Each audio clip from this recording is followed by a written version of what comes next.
അത്ഭുതങ്ങൾ സാധാരണം, അടയാളങ്ങൾ സാധാരണം.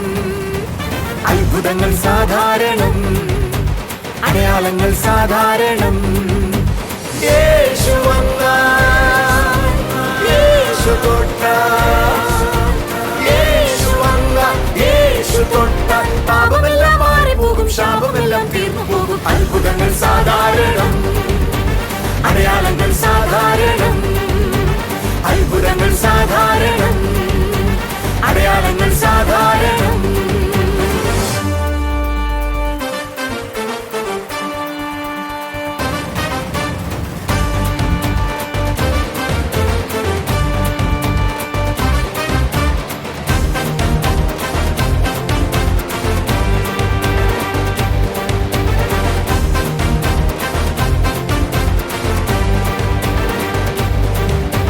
കർത്താവായ യേശുവിൽ വിശ്വസിക്കാം, നീയും നിന്റെ കുടുംബവും രക്ഷ പ്രാപിക്കും. കർത്താവായ യേശുവിൽ വിശ്വസിക്കാം, നീയും നിന്റെ കുടുംബവും രക്ഷ പ്രാപിക്കും. ഇതാകുന്നു വാഗ്ദത്തം, അത് നിത്യജീവൻ തന്നെ. ഇതാകുന്നു വാഗ്ദത്തം, അത് നിത്യജീവൻ തന്നെ. അത്ഭുതങ്ങൾ സാധാരണം, അടയാളങ്ങൾ സാധാരണം. അത്ഭുതങ്ങൾ സാധാരണം, അടയാളങ്ങൾ സാധാരണം. മിറക്കിൾ സൺഡേ അഞ്ചലിൽ ഏപ്രിൽ 28 രാവിലെ 8:30 മുതൽ. സ്ഥലം Jesus world worship centre, Anchal.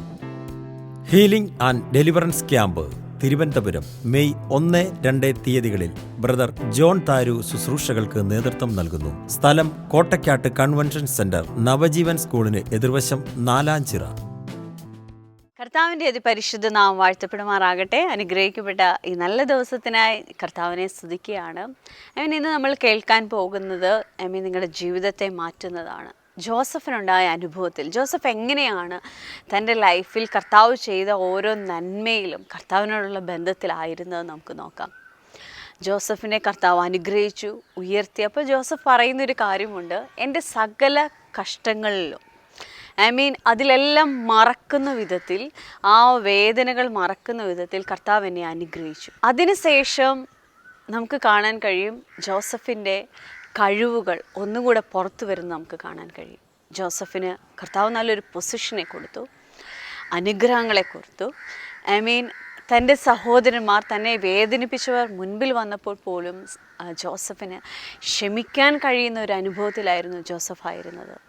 അവരോട് പറയാ, കർത്താവ് എന്നെ നിങ്ങൾക്ക് മുൻപേ അയച്ചതാകുന്നു. അനുഗ്രഹങ്ങൾ വരുമ്പോൾ, അല്ലെങ്കിൽ ദൈവം തരുന്ന നന്മകളിൽ ചില സങ്കടങ്ങളെ മറക്കുമാറാക്കുന്ന വിധത്തിൽ കർത്താവ് നിങ്ങളെ ഓരോരുത്തരെയും അനുഗ്രഹിക്കുകയാണ്. ചില ദുഃഖങ്ങൾ, ചില വേദനകൾ അതിൽ ദൈവം നമ്മളെ ഉയർത്തുന്നത്, ക്ഷമയോടായിരിക്കുന്നവർക്ക് അത് അനുഭവിക്കാനായി കഴിയും. ജോസഫിന് ഉണ്ടായ അനുഭവത്തെ നമുക്കൊന്ന് നോക്കാം. അവൻ എങ്ങനെയായിരുന്നു, അവൻ്റെ ഓരോ അനുഭവങ്ങളും, ജോസഫിൻ്റെ വാക്കുകൾ എങ്ങനെയായിരുന്നു. നമ്മുടെ ജീവിതത്തിൽ നമുക്ക് എന്താണ് അതിൽ നിന്ന് പഠിക്കുവാനുള്ളത്? നമുക്ക് ആ മെസ്സേജിലേക്ക് പോകാം.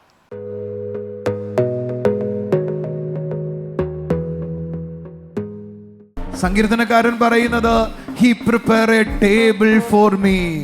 അടുത്തിരിക്കുന്നവരോട് പറ, എനിക്ക് വേണ്ടി ഒരു മേശ ഒരുങ്ങുന്നുണ്ട്. കണ്ടോ? ഓ ഹല്ലേലൂയ, ഹല്ലേലൂയ. ദൈവം എനിക്ക് വേണ്ടി ഒരു മേശ ഒരുക്കുന്നുണ്ട്. പറ, ദൈവം എനിക്ക് വേണ്ടി ഒരു മേശ ഒരുക്കുന്നുണ്ട്. ശത്രുക്കളുടെ മധ്യേ വിരുന്നൊരുക്കുന്ന മേശ, ശത്രുവിന്റെ മധ്യേ വിരുന്നൊരുക്കുന്ന മേശ. ഓ, ഒന്ന് ചേർന്ന് കൈയടിച്ചൊരു ആമീൻ പറ. ആമീൻ. ഒന്നുറക്കെ പറ, സങ്കടദേശത്തെ ഞാൻ വർദ്ധിച്ചു, സങ്കടദേശത്തെ ഞാൻ വർദ്ധിച്ചു, സങ്കടദേശത്തെ ഞാൻ വർദ്ധിച്ചു. അപ്പൊ ഒന്നാമത്തെ ചിന്ത, ജോസഫേ, നിനക്ക് എന്താ പറയാനുള്ളത്? എന്നെ ദൈവം എൻ്റെ സങ്കടങ്ങൾ മറക്കുമാറാക്കിയത്, ഒന്ന്, ദൈവം എന്നെ പൊസിഷനിലാക്കി, എൻ്റെ അവസ്ഥകൾ മാറ്റി. എവിടെയാണോ ഞാൻ താണുപോയത് ആ സ്ഥലത്ത് രാജ്യങ്ങളുടെ മുകളിൽ ദൈവം എന്നെ ആക്കി വെച്ചു. ഞാനൊരു ചെറിയ ദൂതും കൂടെ പറയട്ടെ. നീ താഴോട്ട് കർത്താവിൻ്റെ കൃപയിലോട്ട് വരുന്ന അനുസരിച്ച് നിന്റെ മുകളിലോട്ട് ദൈവാക്കിക്കൊണ്ടേയിരിക്കും. വേറൊരാളോട് പറ, ക്ഷമയിൽ നീ താഴോട്ട് വരുമ്പോ ദൈവത്തിന്റെ നന്മയിൽ നീ മേളിലോട്ട് പോകും. പറ, വേറൊരാളോട് പറ, താഴ്മയിൽ നീ വളരുമ്പോ ദൈവം നിന്നെ ഉന്നതിയിൽ ഇരുത്തുവാനായി തുടങ്ങും. ആമേൻ. ചില ആളുകൾ താഴ്മയിൽ വളരുന്നു. ചില ഒറ്റപ്പെടലുകളിൽ വാശിയല്ല വേണ്ടത്, താഴ്മയാണ് വേണ്ടത്. അടുത്തിരിക്കുന്നവരോട് പറ, ചില ഒറ്റപ്പെടലുകളിൽ വാശിയല്ല വേണ്ടത്, താഴ്മയാണ് വേണ്ടത്. ഒറ്റപ്പെടുമ്പോൾ ഞാൻ നോക്കിക്കോ, ഒരിക്കൽ അങ്ങനെ ആകും. പറയല്ലേ, എൻ്റെ ദൈവം വിശ്വസ്തനാണ് നിന്നെ ഉയർത്താൻ.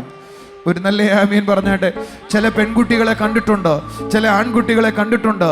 അവരുടെ മാതാപിതാക്കളോട് അവർക്ക് ദേഷ്യം വരും. അവർ പറയും, ഒരിക്കൽ ഞാൻ നിൽക്കും, അന്ന് അവർ പറയുന്ന ഭാഷ, തള്ളയെ ഞാൻ നോക്കിക്കോളാം. അങ്ങനെയല്ല. നിങ്ങളെ ദൈവം ഉയർത്തുമ്പോൾ അമ്മയെ കരുതുന്ന സ്നേഹം കൊണ്ട് അവർ മാറണം. ആമേൻ. ഒന്ന് ചേർന്ന് കൈയടിച്ചൊരു ആമീൻ പറ. കയ്പിലല്ല വളരേണ്ടത്, ക്ഷമയിലും സ്നേഹത്തിലും വളരണം. ഒന്ന് ആമീൻ പറയാവോ? ഇന്ന് ഒരു കൊല്ലത്ത് പോയി ശുശ്രൂഷിക്കുമ്പോൾ 8ാം ക്ലാസ്സിൽ പഠിക്കുന്ന ഒരു മോളെ കണ്ടപ്പോൾ ഞാൻ അവളെ അടുക്കളയ്ക്ക് വിളിച്ചിട്ട്, ഇങ്ങനെ ഒരു അങ്കിളിനെ എനിക്ക് കിട്ടിയാൽ കൊള്ളാമെന്ന് അവൾ ചിന്തിച്ചതായിട്ട് എനിക്ക് തോന്നി. ഞാൻ ചോദിച്ചു, മോളെ ഇങ്ങനെ മോള് ചിന്തിച്ചോ? അവൾ പറഞ്ഞു, അങ്ങനെ ഞാൻ ചിന്തിച്ചു. ഞാൻ അവൾക്ക് കെട്ടിപ്പിടിച്ചൊരു ഉമ്മ കൊടുത്തു. ഉമ്മ കൊടുക്കുമ്പോൾ എനിക്കൊരു കാര്യം മനസ്സിലായി, പരിശുദ്ധാത്മാവ് അവളെ തൊട്ടു എന്ന്. അവളെ അമ്മ ഓടി വന്നിട്ട് പറഞ്ഞു, ബ്രദറെ, ഇവളെ കഴിഞ്ഞ മാസം ഒരു ടിപ്പർ ഇടിച്ചു. അവൾ ടിപ്പർ ഇടിച്ചിട്ട് കമണ്ണ് വീണു. തലയുടെ ഇവിടുത്തെ എല്ല് പൊട്ടിപ്പോയി. 8 സ്റ്റിച്ചുണ്ട്. ഇവിടെ 10 സ്റ്റിച്ചുണ്ട്. നട്ടെല്ലിന് ക്ഷതമേറ്റു. അതുകൊണ്ട് അവൾക്ക് കുനിയാൻ പറ്റത്തില്ല. നാളുകളായി അവൾ കുനിഞ്ഞിട്ട്, ഈ മാസമായി കുനിഞ്ഞിട്ട്. ഞാൻ അവളോട് ചോദിച്ചു, ഞാൻ നിനക്കൊരു ഉമ്മ വന്നപ്പോൾ നിനക്ക് എന്താ തോന്നി? അവൾ പറയുവാ, എൻ്റെ തലയിൽ നിന്നൊരു ഷോക്ക് താഴോട്ടങ്ങ് പോയി. നിങ്ങൾക്കിതുപോലെ മനസ്സിലാകുന്നോ? സ്നേഹത്തിൻ്റെ ഭാഷ പരിശുദ്ധാത്മാവിന് മാത്രമുള്ള സാധനമാണ്. ഒരു നല്ല ആമീൻ പറയാവോ? ഞാൻ ആ മോളെ എൻ്റെ ഹൃദയത്തിൽ നിന്ന് എൻ്റെ മോളെ പോലെയാ സ്നേഹിച്ചത്. ആ നിമിഷം പരിശുദ്ധാത്മാവളെ തൊട്ടു. കയ്പുള്ള ആളുടെ ഉള്ളിലൂടെ അത് ഒഴുകത്തില്ല. അടുത്തിരിക്കുന്ന ആളുടെ കൈ കൊടുത്തിട്ട് പറ, കയ്പുള്ള ആളിൻ്റെ ഉള്ളിലൂടെ ഇത് ഒഴുകത്തില്ല. ദൈവത്തിന് വേണ്ടത് സ്നേഹിക്കുന്നവരെയാണ്, ക്ഷമിക്കുന്നവരെയാണ്. അപ്പനോട് ക്ഷമിക്കേ, അമ്മയോട് ക്ഷമിക്കേ, വേദനിപ്പിച്ചവരോട് ക്ഷമിക്കേ, എങ്കിൽ ദൈവം അടുത്ത പൊസിഷനിലേക്ക് ഉയർത്തും. ചേർന്ന് കൈയടിച്ചൊരു ആമേൻ പറ. ആമേൻ. മുറിപ്പെട്ടവരോട്, വേദനിപ്പിച്ചവരോട് ദൈവത്തിന്റെ സ്നേഹത്തിൽ ക്ഷമിക്കേ. ദൈവം നിന്നെ ഉയർത്തിക്കൊണ്ടേയിരിക്കും. ഒന്നാമത്തെ പൊസിഷൻ. രണ്ടാമത് ജോസഫിനോട് ചോദിക്കാം, ജോസഫേ, നിന്റെ ലൈഫിൽ സകലതും മറക്കാനുള്ള കാരണം എന്താ? അവൻ പറയും, അനുഗ്രഹങ്ങൾ സകലതും എന്നെ മറക്കുമാറാക്കി. അടുത്തിരിക്കുന്നവരോട് പറ, അനുഗ്രഹങ്ങൾ. അയ്യോ, നമുക്ക് നമ്മുടെ തലയിലില്ലാത്തൊരു കാര്യം പറയട്ടെ. അനുഗ്രഹങ്ങളെ കുറിച്ചൊരു കൺസെപ്റ്റ് നമ്മുടെ തലയിലില്ല. അടുത്തിരിക്കുന്ന ആളുടെ കൈയോട് പറയാം, അനുഗ്രഹങ്ങളെ കുറിച്ചൊരു ചിത്രമില്ല. എന്നാൽ നിങ്ങളോട് പറയട്ടെ, അനുഗ്രഹങ്ങൾക്ക് നിങ്ങളിൽ ഒത്തിരി കാര്യങ്ങൾ ചെയ്യാൻ പറ്റും. ഒന്ന് പറഞ്ഞേ, അനുഗ്രഹങ്ങൾക്ക് നിങ്ങളിൽ ഒത്തിരി കാര്യങ്ങളെ ചെയ്യാം. ഒരു കാര്യം പറയട്ടെ, ജോസഫിനോട് ചോദിക്കാം, ജോസഫേ, അനുഗ്രഹങ്ങളിൽ നിന്റെ ജീവിതത്തിൽ ഉണ്ടായ ഏറ്റവും വലിയ പ്രത്യേകത? അവൻ പറയും, എൻ്റെ കഴിവുകൾ. ഒന്ന് പറഞ്ഞേ, എൻ്റെ പൊട്ടൻഷ്യൽ. ഉറക്കെ പറ. എൻ്റെ മുകളിൽ വന്ന അനുഗ്രഹങ്ങളുടെ ശേഷമാണ് പൂർണ്ണമായും വെളിപ്പെട്ടത്. ഒന്നുകൂടെ പറയട്ടെ, ജോസഫേ, എന്താ ജോസഫേ പറയാനുള്ളത്? എൻ്റെ കഴിവുകൾ, എൻ്റെ പൊട്ടൻഷ്യൽ, അത് പൂർണ്ണമായി വെളിപ്പെട്ടത് ദൈവാനുഗ്രഹത്തിൽ ഞാൻ ജീവിക്കാൻ തുടങ്ങിയപ്പോഴാണ്. എന്താ ജോസഫേ, എന്താ ബ്രദറെ പറയുന്നത്? ഒന്ന് പറയാം. ഞാൻ പൊത്തിഫേറിന്റെ വീട്ടിലായിരുന്നപ്പോൾ എൻ്റെ കൈകളെ അനുഗ്രഹിച്ചു. ഞാൻ അവിടുത്തെ മേലധികാരിയായിരുന്നു. അല്ല, അടുത്തത്, നീ ജയിലിലായിരുന്നപ്പോഴോ അവിടെയും ഞാനായിരുന്നു. പക്ഷേ ദൈവം എന്നെ ഫറവോന്റെ കൊട്ടാരത്തിലെ പ്രധാന രാജാവിന് തുല്യനാക്കി മാറ്റിയതോടുകൂടെ എൻ്റെ കഴിവുകൾ അസാധാരണമായി. ചോദിക്കാം, എങ്ങനെയാ? വേദപുസ്തകത്തിന്റെ ഭാഷ ഞാൻ പറയട്ടെ. ഒരു രാജ്യത്തിന്റെ സമ്പദ് വ്യവസ്ഥയെ അവൻ മുഴുവനായി കൈകാര്യം ചെയ്യാൻ തുടങ്ങി. 47-ാം അധ്യായം 14 മുതലുള്ള വാക്യങ്ങൾ നിങ്ങൾ വായിക്കണം. ജോസഫ് ആ പട്ടണത്തിന്റെ സമ്പദ് വ്യവസ്ഥയെ കൺട്രോൾ ചെയ്യുന്നത് കാണാം. ഞാൻ ഇത് പ്രസംഗിക്കാൻ പ്രിപ്പയർഡ് ആകുമ്പോൾ പരിശുദ്ധാത്മാവിനോട് ഇങ്ങനെ പറഞ്ഞു, ജോണേ, രാജ്യത്തിന്റെ സമ്പദ് വ്യവസ്ഥയിൽ ചിലത് സഭയ്ക്ക് അധികാരം ഉണ്ടാകും. എനിക്ക് തോന്നുന്നു ഞാൻ പതിവില്ലാതെ ഞാനും സോളിയും കൂടെ ഇന്നലെ രാത്രി ഇരുന്ന് കുറച്ചു നേരം സംസാരിക്കുകയായിരുന്നു. രാത്രി 12 മണിക്ക് കേട്ടോ. സംസാരിക്കുന്നതിനിടയിൽ ഞാൻ പറയുമായിരുന്നു, എന്തൊക്കെയോ എനിക്ക് കാണാം ഇപ്പോൾ സമ്പദ് വ്യവസ്ഥയിൽ, ദൈവസഭയിൽ ദൈവം ചിലത് ചെയ്യാൻ പോകുന്നത്. ഞാൻ ഈ പറഞ്ഞ വാക്ക് നോട്ട് ചെയ്തിട്ടോ, ഇത് പറഞ്ഞ എല്ലാവർക്കും മനസ്സിലാകാത്തോണ്ടാണ് ഞാൻ താഴോട്ട് പോകാത്തെ. ജോസഫ് ആ രാജ്യത്തിന്റെ സമ്പദ് വ്യവസ്ഥയെ ഫുൾ കൺട്രോൾ ചെയ്തു. ഹല്ലേലൂയ. വരുന്ന മാസങ്ങൾ സഭ, വ്യക്തികൾ, ഞാൻ വിശ്വസിക്കുന്നു എന്നെ കൂടെ ദൈവം അതിനായി പ്രയോജനപ്പെടുത്താൻ പോകുന്നു. വിശ്വസ്തരായ ആളുകളെ ദൈവം എഴുന്നേൽപ്പിക്കും. ദൈവത്തിന്റെ സമ്പത്ത് അവരുടെ കൈകളിൽ കൊടുക്കും. നിങ്ങൾ വിശ്വസിക്കുന്നില്ലയോ? ബില്യനുകൾ കൊടുക്കും, മില്യനുകൾ കൊടുക്കും. ഞാൻ ചെറിയ സംഖ്യകളല്ല പറഞ്ഞേ, ബില്യനുകൾ, കോടാന കോടി അവരെ കൈകളിൽ ഏൽപ്പിക്കും. ദൈവം സഭയുടെ നേതൃത്വങ്ങളെ, വിശ്വാസികളെ, നിങ്ങളുടെ തലയിൽ ഇത് എത്രത്തോളം കയറുമെന്ന് എനിക്കറിയത്തില്ല. കാരണം ദൈവരാജ്യത്തിന്റെ വ്യവസ്ഥ പണിയാൻ പോകുന്നു. ചേർന്ന് കൈ അടിച്ചുടെ ആമീൻ പറ. ജോസഫേ, എന്താ ജോസഫേ നീ ബ്രദറെ, ജോസഫേ, ജോൺ ബ്രദർ ജോസഫ് പറയുന്ന ഒരു വാചകം ഉണ്ടാവും. എന്നാന്നറിയോ? നമ്മുടെ മുമ്പിൽ കടബാധ്യതകൾ ഉണ്ടെന്ന് വിചാരിക്കേ, നമ്മുടെ മുമ്പിൽ പ്രശ്നങ്ങൾ ഉണ്ടെന്ന് വിചാരിക്കേ. കടബാധ്യതകൾ എങ്ങനെ സോൾവ് ചെയ്യണമെന്ന് നമ്മുടെ തലയിൽ കാണത്തുള്ളൂ. എങ്ങനെ ജപ്തി അടയ്ക്കാം, പിള്ളേരുടെ ഫീസ് എങ്ങനെ അടയ്ക്കാം, പിള്ളേരെങ്ങനെ അമേരിക്ക വിടാം, പിള്ളേരെങ്ങനെ കാനഡ വിടാം, അവരെങ്ങനെ പഠിപ്പിക്കാം, വീട്ടിലെ ആഹാരം എങ്ങനെ എടുക്കാം, മോളുടെ കല്യാണം എങ്ങനെ നടത്താം, വീട്ടിലെ ലോൺ എങ്ങനെ അടയ്ക്കാം, ആ പണം അടച്ച് തിരിച്ചെങ്ങനെ വാങ്ങാം, ആ പ്രശ്നം എങ്ങനെ സോൾവ് ചെയ്യാം, ഒരു ഡ്രസ്സ് എങ്ങനെ എടുക്കാം. ഇതൊക്കെ നമ്മുടെ തലയിലുള്ളൂ. എന്നാൽ നിങ്ങൾക്ക് ഇത് ചിന്തിക്കേണ്ടാത്തൊരു കാലഘട്ടം ഒന്ന് ചിന്തിച്ചു നോക്കിയേ. അനുഗ്രഹങ്ങൾ ധാരാളം ഉണ്ടെങ്കിൽ ക്രിയേറ്റീവായി നിങ്ങൾ ചിന്തിക്കാനായി തുടങ്ങും. ഇത് വേണോ വേണ്ടെന്ന് ആർക്കറിയാം? ഇതിപ്പോ ചിന്തിക്കാൻ എന്താ ഉള്ളത്? അയാൾ നാളെ വരും, എങ്ങനെ കൊടുക്കും, മറ്റന്നാ ആ പണം എടുത്തില്ലെങ്കിൽ എന്തോ ചിന്തിക്കാൻ. ക്രിയേറ്റിവിറ്റി ഒന്നും ഇല്ല. പുതിയത് ചിന്തിക്കാനോ പുതിയത് കണ്ടുപിടിക്കാനോ, നിങ്ങളുടെ ടാലന്റുകൾ മാനിഫെസ്റ്റഡ് ആകാനോ, നിങ്ങളിലുള്ള പൊട്ടൻഷ്യൽ വെളിപ്പെടാനോ ഇതെല്ലാവർക്കും വേണ്ട ദൂതല്ല കേട്ടോ.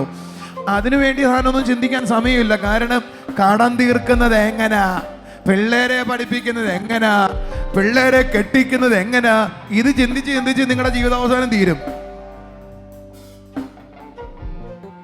എന്നാൽ അനുഗ്രഹങ്ങളിൽ നിങ്ങൾ നിറയുമ്പോൾ അത് ചിന്തിക്കാനല്ല സമയം. ഒന്ന്, നിങ്ങൾ ദൈവത്തെ ചിന്തിക്കാൻ തുടങ്ങും. ദൈവത്തിൽ നിന്ന് അനുഗ്രഹം ഉണ്ടായെങ്കിൽ. 2, ഇതുവരെ ഇല്ലാത്തതിനെ സ്വപ്നം കാണാൻ തുടങ്ങും. ആമേൻ.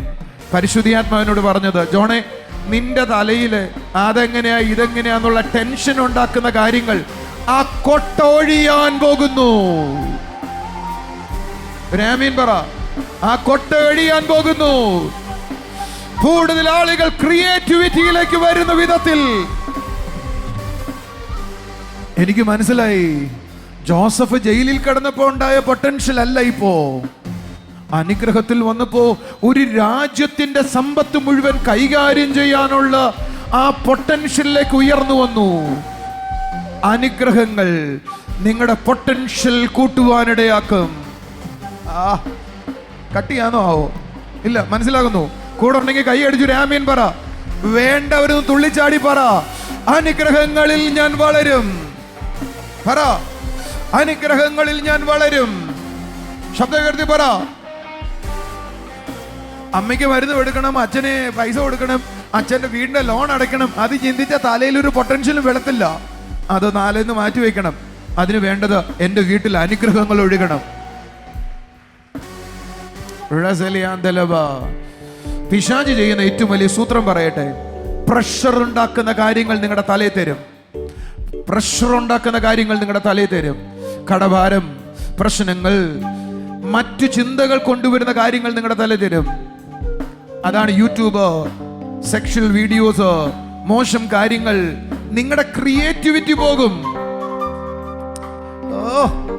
ഒരു ഹല്ലേലൂയ പറ. പിശാചിന് നിങ്ങളെ വഞ്ചിക്കാനാ ഇഷ്ടം. നിങ്ങളുടെ തലയിൽ 100 ഭാരങ്ങൾ വന്നാൽ നിങ്ങൾ ദൈവത്തെക്കുറിച്ചോ സ്വപ്നങ്ങളോ നിങ്ങൾക്കുണ്ടാകത്തില്ല. ഈ പിള്ളേരെ നിങ്ങൾ വിചാരിക്കും സെക്ഷലായ കാര്യങ്ങൾ കാണുമ്പോൾ ഞാൻ എന്താ അടിമപ്പെട്ടു പോകുന്നത്? നിങ്ങളെ അടിമയാക്കുക. എന്താ കാര്യം എന്നറിയോ? വേറൊന്നും നിങ്ങളുടെ തലയിൽ കൂടെ പോകല്ലേ. നിങ്ങളുടെ അകത്ത് ക്രിയേറ്റിവിറ്റി ഉണ്ടാകരുത്, നല്ല സ്വപ്നങ്ങൾ എഴുന്നേക്കരുത്. നീ ആരാന്ന് നിനക്ക് അറിഞ്ഞുകൂടെങ്കിലും പിശാചിന് നന്നായിട്ട് അറിയാം.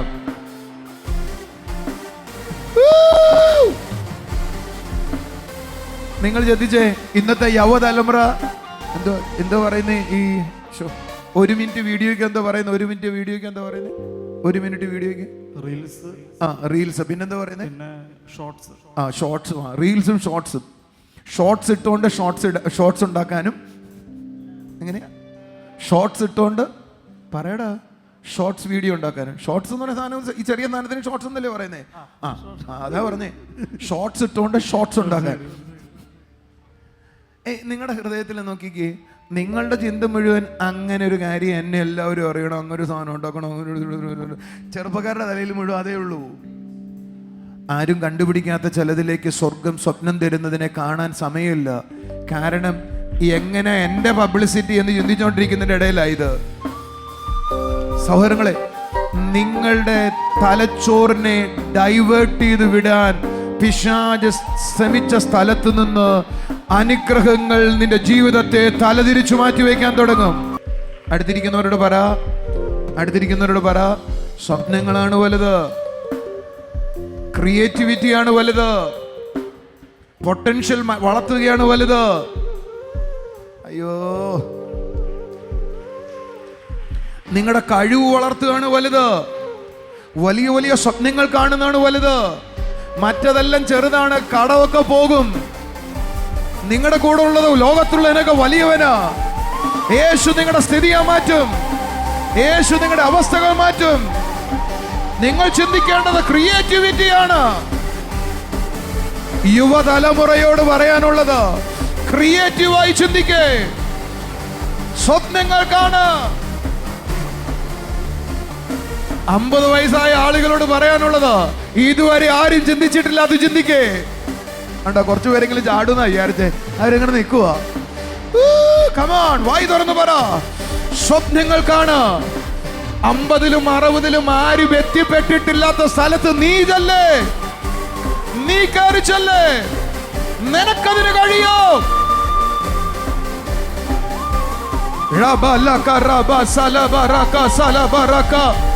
കഷ്ടങ്ങളിലും വേദനകളിലും ചിന്തകളിലും കുഴഞ്ഞിരുന്നതും മതി, അവിടെ കടന്നതും മതി. ജോസഫ് സാറേ, തലയിൽ നിന്ന് പ്രഷറൊക്കെ തല ഇറക്കി വെക്കണം, എങ്കിൽ പുതിയ ആശയങ്ങളും സ്വപ്നങ്ങളും ഉണ്ടാകും. സ്വപ്നങ്ങൾ ഉണ്ടാകണമെങ്കിൽ തലയിൽ നിന്ന് പ്രഷർ മാറണം. അടുത്തിരിക്കുന്നവരോട് പറ, സ്വപ്നങ്ങൾ ഉണ്ടാകണമെങ്കിൽ തലയിൽ നിന്ന് എന്തു പോകണം? അടുത്തിരിക്കുന്ന തലമണ്ടയ്ക്ക് ഒരു തട്ട് കൊടുക്കുക, അതെല്ലാം ഇറങ്ങി പോകാൻ പറ. നിങ്ങളിലുള്ള കഴിവുകൾ മാനിഫെസ്റ്റഡ് ആകും, ക്രിയേറ്റിവിറ്റി വെളിപ്പെട്ട് വരും. ജോസഫിന്റെ സ്ഥിതി കണ്ടോ? അവൻ അനുഗ്രഹത്തിലേക്ക് വന്നപ്പോ സമ്പത്തിനെ മുഴുവൻ ചെയ്യാനുള്ള ഒരു കഴിവുണ്ടാകുകയാ. സൗരങ്ങളെ, നമുക്ക് അനുഗ്രഹം വേണം, അനുഗ്രഹത്തിൽ ജീവിക്കണം. അനുഗ്രഹത്തിൽ ജീവിക്കുമ്പോഴാണ് ഇതൊക്കെ ഉണ്ടാകുന്നേ. വേണ്ടാന്ന് പറയരുത്. ജീവിക്കാനുള്ളതല്ല വേണ്ടത്, ഫ്രീ ആയിരുന്നു സ്വപ്നം കാണാനുള്ളത് വേണം. ടെൻഷൻ ഉണ്ടാക്കുന്ന എല്ലാ ഞെരുക്കങ്ങളും, വേദനയുടെ അനുഭവങ്ങളും, നിരാശയുടെ അനുഭവങ്ങളും, ഇതെല്ലാം കർത്താവ് നിങ്ങളുടെ ലൈഫിൽ നിന്ന് മാറ്റി സമൃദ്ധിയുടെയും അനുഗ്രഹത്തിൻ്റെയും ദിവസങ്ങളെ കർത്താവ് തരട്ടെ. കർത്താവിൻ്റെ രാജ്യത്തിന് വേണ്ടി ചിലത് ചിന്തിക്കാൻ കഴിയുന്ന വിധത്തിൽ ചിലത് നിങ്ങളുടെ ജീവിതത്തിൽ കർത്താവ് ചെയ്യട്ടെ. വലിയ നന്മകൾ കൊണ്ട് കർത്താവ് നിറയ്ക്കട്ടെ. ജോസഫിനെ ഉയർത്തിയതുപോലെ അവനായിരുന്ന എല്ലാ വേദനകളും മറന്ന് കർത്താവ് എന്നെ അയച്ചു എന്ന് പറയുന്ന വിധത്തിൽ തൻ്റെ സഹോദരന്മാർക്ക് അല്ല ഇസ്രയേൽ ജനത്തിന് മുഴുവനും നന്മ ചെയ്യുന്ന വിധത്തിൽ ജോസഫ് അവൻ്റെ മനസ്സ് മാറി വന്നു. എല്ലാം മറക്കുവാനിടയായി. കർത്താവ് നിങ്ങളെ അനുഗ്രഹിക്കട്ടെ.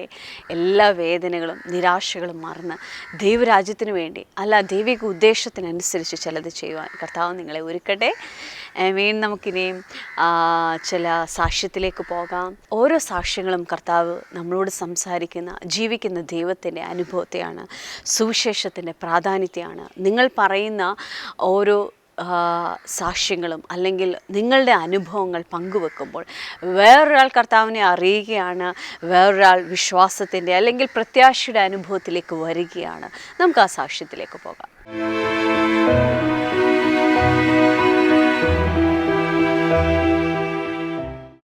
ബ്രദറെ, ഈ സിസ്റ്ററിന്റെ പേര് ഷൈമ. ഈ സിസ്റ്റർ വരുന്ന ആലഞ്ചേരി നിന്നാണ്. ഈ സിസ്റ്റർ പറയുന്നത് ഉറങ്ങിക്കിടക്കുന്ന സമയത്ത് ബെഡിൽ നിന്ന് താഴെ വീണു. അതിനെ തുടർന്ന് കൈക്ക് പൊട്ടലുണ്ടായി. പ്ലാസ്റ്റർ ഇട്ടിരിക്കുകയായിരുന്നു സിസ്റ്റർ പറയുന്നത്. പ്ലാസ്റ്റർ എടുത്തു കഴിഞ്ഞതിന് ശേഷം ജോലി ചെയ്യുവാൻ തുടങ്ങിയപ്പോൾ വീണ്ടും കൈക്ക് വേദനയായി. അത് കഴിഞ്ഞ് സിസ്റ്റർ പറയുന്നത് കഴിഞ്ഞ ആഴ്ച ഇവിടെ ഒന്ന് ബ്രദറിനെയും കൊണ്ട് പ്രാർത്ഥിപ്പിച്ചു. പ്രാർത്ഥനയ്ക്ക് ശേഷം ബ്രദർ പറഞ്ഞു വെയിറ്റ് എടുക്കാൻ പറഞ്ഞു. ആ സമയത്ത് സിസ്റ്റർ വെയിറ്റ് എടുത്തു. അപ്പോൾ സിസ്റ്ററിന്റെ കയ്യിൽ നിന്ന് വേദന മാറി. സിസ്റ്ററിന് വേദന ഉണ്ടായിട്ടില്ല. സിസ്റ്റർ പറയുന്നത് ജോലി ചെയ്യുവാൻ തുടങ്ങി, ജോലിക്ക് പോകാൻ തുടങ്ങി എന്നാ സാക്ഷ്യപ്പെടുത്തുന്നു. ഒരു കുഴപ്പമില്ല. ഇപ്പോ ഒരു കുഴപ്പമില്ല. കൈക്ക് അതിനുശേഷം കൈക്ക് വേദനയായിരുന്നു. എനിക്ക് തോന്നുന്നു ബാൻഡേഡ് കിട്ടിയ കഴിഞ്ഞ പ്രാവശ്യം വന്നേ അല്ലേ? കർത്താവ് കൊടുത്ത സൗഖ്യത്തിന് നമുക്ക് കൈയടിച്ച് കർത്താവിന് നന്ദി പറയാം, സന്തോഷത്തോടെ പറയട്ടെ. ഈ അമ്മയുടെ പേര് അരുന്ധതി. അമ്മ വരുന്നത് കരവാളൂർ നിന്നാണ്. അമ്മ പറയുന്നത് 3 വർഷമായിട്ട് അമ്മയുടെ വലതു ബ്രസ്റ്റിനകത്ത് ഒരു ചെറിയ മുഴയുണ്ടായിരുന്നു. അമ്മയ്ക്ക് അത് നിമിത്തം ശ്വാസം എടുക്കുമ്പോൾ പ്രയാസമുണ്ടായിരുന്നു, ഭക്ഷണം കഴിക്കുമ്പോൾ പ്രയാസമുണ്ടായിരുന്നു അമ്മ പറയുന്നത്. എന്നാൽ കഴിഞ്ഞ ദിവസം സോളി സിസ്റ്റർ ഇവിടെ വന്ന് പ്രാർത്ഥിക്കുന്ന സമയത്ത് അമ്മ വിശ്വാസത്തോടെ മുമ്പോട്ട് വന്ന് പ്രാർത്ഥിച്ചു. അമ്മ പറയുന്നത് അതിനെ തുടർന്ന് ആ മുഴ അവിടുന്ന് മാറിപ്പോയി. ഇപ്പോൾ യാതൊരു പ്രയാസവുമില്ലെന്ന് അമ്മ സാക്ഷി. എഴുന്നേറ്റ് നല്ല കൈയടി കൊടുക്കാൻ കർത്താവിനെ.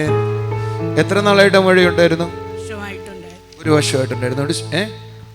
3 വർഷമായിട്ടുണ്ടായിരുന്നു. ഓക്കെ. നെഞ്ചിനകത്തുള്ള മുഴ ശ്വാസിക്കാൻ പറ്റത്തില്ല. ഇവിടെ ഇങ്ങനെ ഒരു അസ്വസ്ഥതയായിരുന്നു. ആഹാരം കഴിക്കുമ്പോഴും ശ്വാസം എടുക്കുമ്പോഴും ഒരു അസ്വസ്ഥത ഉണ്ടായിരുന്നു. അത് കംപ്ലീറ്റ് പോയി. ആ മുഴയും മാറി. കൈയടിച്ച് കർത്താവിനെ സ്തുതിച്ചേ. കഴിഞ്ഞ ആഴ്ച സോളി സിസ്റ്റർ പ്രാർത്ഥിക്കുമ്പോൾ അങ്ങനെ ദൈവം ചെയ്തു എങ്കിൽ ഒരു നല്ല ആമേൻ പറഞ്ഞേ. കർത്താവ് ചെയ്ത അത്ഭുതത്തിന് നന്ദി പറഞ്ഞു. ഒന്നും കൂടെ ചുണയായിട്ടൊന്ന് കൈയടിച്ചേ. കാർത്തിക് ഇവർ വരുന്നത് കളുത്തൂപ്പുഴയിൽ നിന്നാണ്. മോന് സ്കിന്നിനകത്തൊരു അലർജി ഉണ്ടായിരുന്നു. അത് വലത് കവിളിൻ്റെ ഭാഗത്ത് കറുത്ത പാട് വരുന്നൊരു അവസ്ഥയായിരുന്നു.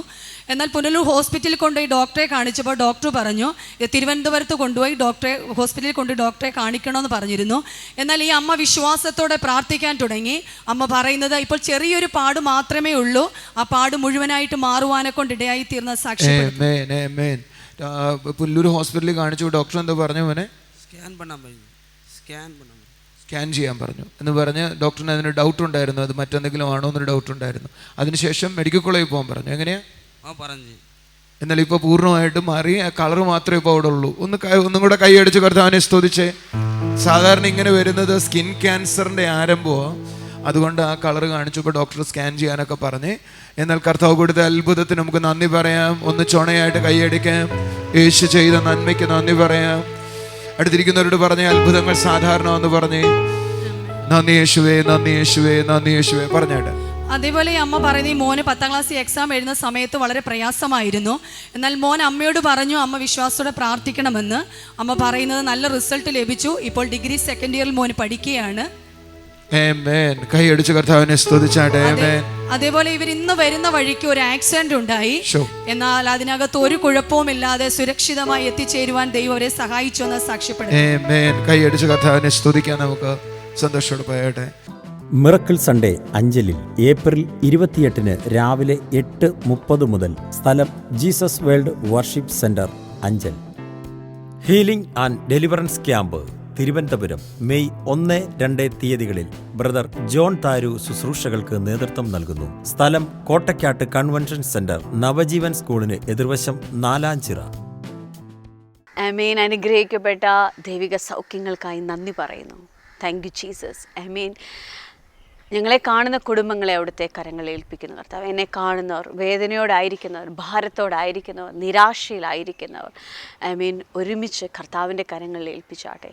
ഹല്ലേലൂയ. Thank you Jesus. കർത്താവ് ഈ കുടുംബങ്ങളെ അവിടുത്തെ കരങ്ങളിൽ ഏൽപ്പിക്കുന്നു. അവരുടെ ഉള്ളിലെ എല്ലാ വേദനകളും മാറിപ്പോകട്ടെ, നിരാശകൾ മാറിപ്പോകട്ടെ. കുറച്ചു കാലം ജോസഫിന് വേദനയുടെ അനുഭവങ്ങളുണ്ടായിരുന്നു. പക്ഷെ അവിടെ എല്ലാം ജോസഫ് കർത്താവിനോടൊപ്പമായിരുന്നു. അതുകൊണ്ട് ദൈവം അവനെക്കുറിച്ച് പറയാം, അവൻ എൻ്റെ അനുഭവത്തിനനുസരിച്ച് അല്ലെങ്കിൽ കർത്താവിൻ്റെ പദ്ധതിക്കനുസരിച്ചാണ് അവൻ മുൻപോട്ട് പോകുന്നത്. ദൈവം അവനെ ഉയർത്തുവാനിടയായി. അവൻ സക്സസ്ഫുൾ ലൈഫിലൂടെയാണ് പോകുന്നത് എന്നാണ് ദൈവജനം അവനെക്കുറിച്ച് പറയുന്നത്. അതേപോലെ നിങ്ങളുടെ കഷ്ടങ്ങളോ പ്രയാസങ്ങളോ വേദനകളോ ഒന്നും നിങ്ങളെ ക്രിസ്തുവിൽ നിന്ന് അകറ്റാതെ ദൈവിക ഉദ്ദേശത്തിൽ പൂർണ്ണതയോടെ ആയിരിക്കുവാൻ തക്കവണ്ണം കർത്താവ് നിങ്ങളെ ഓരോരുത്തരെയും ബലപ്പെടുത്തട്ടെ. അപ്പോൾ ഈ കുടുംബങ്ങളെ അനുഗ്രഹിക്കുന്നു. കർത്താവെ, വേദനയിലായിരിക്കുന്നവർ യേശുവിൻ്റെ നാമത്തിൽ ആശ്വാസത്തിലേക്ക് വരട്ടെ. സൗഖ്യത്തിലായിരിക്കുന്നവർ യേശുവിൻ്റെ നാമത്തിൽ, കർത്താവെ രോഗത്തിലായിരിക്കുന്നവർ യേശുവിൻ്റെ നാമത്തിൽ സൗഖ്യത്തിലേക്ക് വരട്ടെ. അപ്പ കർത്താവെ, നിൻ്റെ കൃപയ്ക്കായി നന്ദി പറയുന്നു. ഈ കുടുംബങ്ങളെ അനുഗ്രഹിക്കുന്നു. ഇവരൊരു അനുഗ്രഹമാകട്ടെ, ദേശത്തിന് അനുഗ്രഹമാകട്ടെ, കുടുംബങ്ങൾക്ക് അനുഗ്രഹമാകട്ടെ, ശത്രുവിന് പോലും വിരുന്നൊരുക്കുന്ന വിധത്തിൽ കർത്താവെ ഇവർ നിറഞ്ഞു വരട്ടെ. അപ്പാ, ക്രിസ്തുവിനാൽ നിറഞ്ഞു വരട്ടെ. Thank you Jesus. കർത്താവെ, അവിടുന്ന് ചെയ്യുന്ന കൃപയ്ക്കായി സ്തോത്രം. ആമേൻ. പ്രാർത്ഥന കേൾക്കും യേശുവിൻ്റെ നാമത്തിൽ തന്നെ. ആമേൻ.